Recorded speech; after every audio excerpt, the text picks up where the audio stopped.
Narito po muli si Nurse Dodong at nagsasabing magandang araw po sa inyong lahat. May hemorrhoids ka ba? Ano po ba ito? Paano nakukuha at ano ang remedyo? Halika kayo at pag-usapan natin. Ano ang hemorrhoids o kaya ay almoranas? At dito sa UK, kung tawagin ay pile.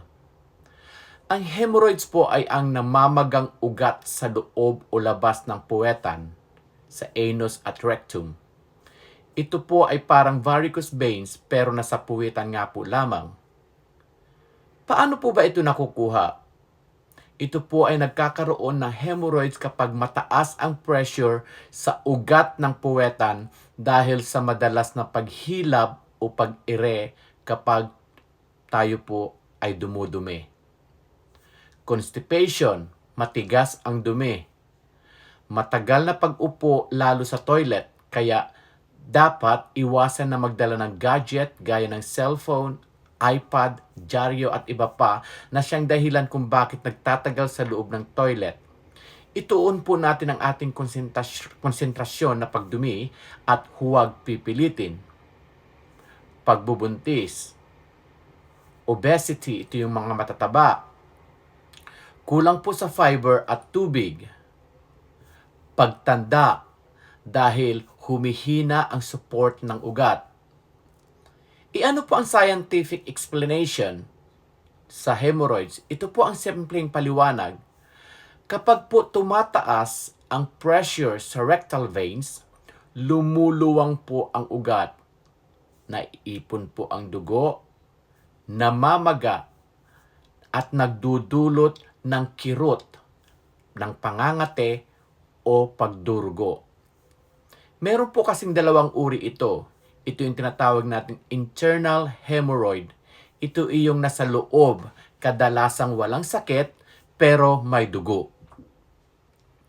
External hemorrhoids. Ito naman po ay ang nasa labas, mas masakit at makate.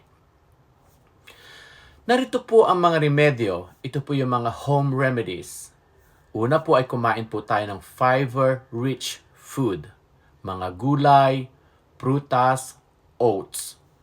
Uminom po tayo ng 8 hanggang 10 baso ng tubig araw-araw. Iwasan po natin ang pag-ire. Huwag po tayong magtagal sa toilet gaya ng sinabi ko kanina. Warm sitz bath mga 15 minutes, 2 to 3 times a day. Iano naman po ang mga medical treatment.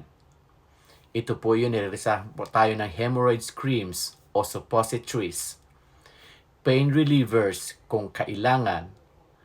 At kung ito po ay malala na, ay nagkakaroon na po ng surgical intervention at ito po ay ginagawa sa hospital o clinic at ito ay doktor lamang po ang gumagawa.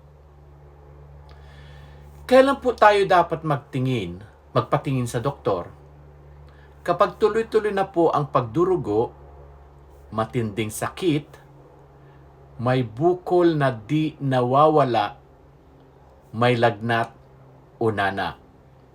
Tandaan po, hindi nakakahawa ang hemorrhoid. Madalas, ito po ay preventable. Maagang lifestyle change, iwas surgery. Mas maganda kung tayo po ay may kaalaman. Kung may gusto po kayong pag-usapan, wag lang pong basta mag-like, kundi mag-comment naman po at mag-follow. Subscribe lang po at i-share po natin. At pakitangkilikin na rin po natin ang aking YouTube channel at TikTok account, Nurse Dodong.